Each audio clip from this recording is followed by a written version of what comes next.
Israel യുദ്ധത്തെ തുടർന്ന് ഗാസയിൽ നിന്ന് സാധാരണക്കാരെ ഒഴിപ്പിക്കാനും നഗരം പിടിച്ചെടുക്കാനുമുള്ള തിരക്കിലാണ് യുഎസ് പ്രസിഡന്റ് ഡൊണാൾഡ് ട്രംപ്. ഈ സാഹചര്യത്തിലാണ് ഈജിപ്തിൽ നടന്ന അറബ് നേതാക്കളുടെ അടിയന്തര യോഗത്തിൽ ട്രംപിന്റെ പ്രഖ്യാപനം അംഗീകരിക്കാതിരുന്നത്.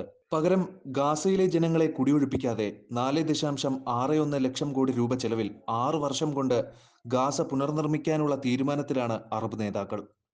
എന്നാൽ ഡൊണാൾഡ് ട്രംപിനും ഇസ്രായേൽ പ്രധാനമന്ത്രി ബെഞ്ചമിൻ നെതന്യാഹുവിനും പുതിയൊരു പ്രശ്നമാണ് അറബ് രാജ്യങ്ങളുടെ തീരുമാനത്തിൽ ഉണ്ടായിരിക്കുന്നത്. കഴിഞ്ഞ 15 മാസമായി പലസ്തീനിലെ ഗസയ്ക്കെതിരായ ഇസ്രായേലിന്റെ യുദ്ധം തുടരുകയാണ്.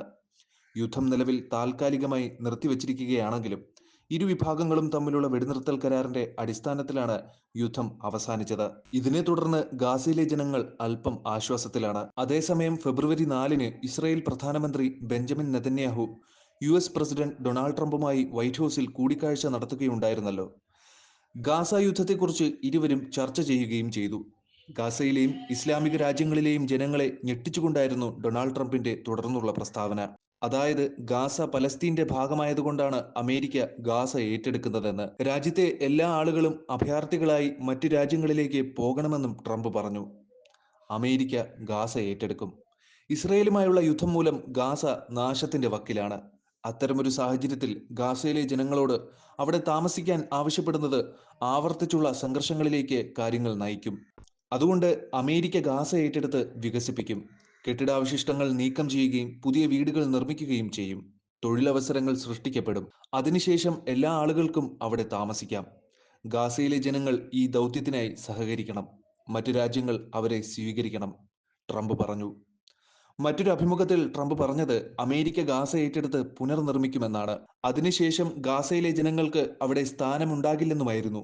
കൂടാതെ ഗാസയിൽ നിന്ന് പോകുന്ന ആളുകളെ ഈജിപ്തും ജോർദാനും സ്വീകരിക്കണമെന്നും അദ്ദേഹം പറഞ്ഞു. എന്നാൽ ഈജിപ്തും ജോർദാനും ട്രംപിന്റെ നിലപാടിനെ ശക്തമായി എതിർത്തു.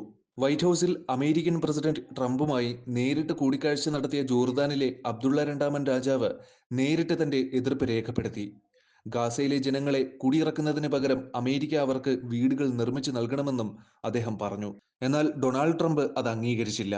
ട്രംപിനെ സംബന്ധിച്ചിടത്തോളം ഗാസ പിടിച്ചെടുക്കാൻ അദ്ദേഹം വളരെ ദൃഢനിശ്ചയം ചെയ്തിരിക്കുന്നതായി നമുക്ക് കാണാൻ കഴിയും.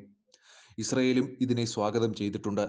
എന്നാൽ ട്രംപിന്റെ തീരുമാനത്തോട് ഇസ്ലാമിക രാജ്യങ്ങൾ വിയോജിക്കുകയാണുണ്ടായത്. ട്രംപിന്റെ തീരുമാനം ഗാസയിലെ ജനങ്ങൾക്ക് എതിരായിരിക്കും. ഈജിപ്ഷ്യൻ തലസ്ഥാനമായ കെയ്റോയിൽ ഇസ്ലാമിക രാജ്യങ്ങളിലെ നേതാക്കളുടെ അടിയന്തര സമ്മേളനം വിളിച്ചുകൂട്ടി. ഈജിപ്ഷ്യൻ പ്രസിഡന്റ് അബ്ദുൽ ഫത്ത അൽ സിസിയാണ് സമ്മേളനം സംഘടിപ്പിച്ചത്. വിവിധ അറബ് രാജ്യങ്ങളിലെ നേതാക്കളാണ് സമ്മേളനത്തിൽ പങ്കെടുത്തത്. Saudi Arabia, Qatar, United Arab Emirates എന്നിവയുൾപ്പെടെ നിരവധി രാജ്യങ്ങളിൽ നിന്നുള്ള നേതാക്കളും പ്രതിനിധികളും പങ്കെടുത്തു.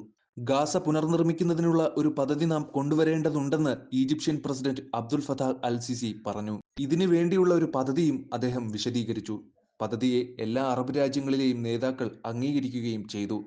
ഗാസയിലെ ജനങ്ങളെ കുടിയിറക്കാതെ തന്നെ അവശിഷ്ടങ്ങൾ നീക്കം ചെയ്ത് വീടുകൾ നിർമ്മിക്കാനാണ് അവർ തീരുമാനിച്ചിരിക്കുന്നത്. ഇതിനായി ആകെ 53 ബില്യൺ US ഡോളർ, ഏകദേശം ഇന്ത്യൻ കറൻസിയിൽ 4.61 ലക്ഷം കോടി രൂപയോളം ചെലവഴിക്കേണ്ടി വരും. പുതിയ വിമാനത്താവളം, മത്സ്യബന്ധന തുറമുഖം, വാണിജ്യ തുറമുഖം എന്നിവയുടെ നിർമ്മാണവും പദ്ധതിയിൽ ഉൾപ്പെടുന്നു. ലോകരാജ്യങ്ങളോട് സഹായം അഭ്യർത്ഥിക്കുന്നതിനും ലോകബാങ്കിൽ നിന്ന് വായ്പ അഭ്യർത്ഥിക്കുന്നതിനുമായി ഈജിപ്ത് ഒരു യോഗം നടത്താൻ പദ്ധതിയിടുന്നുണ്ട്.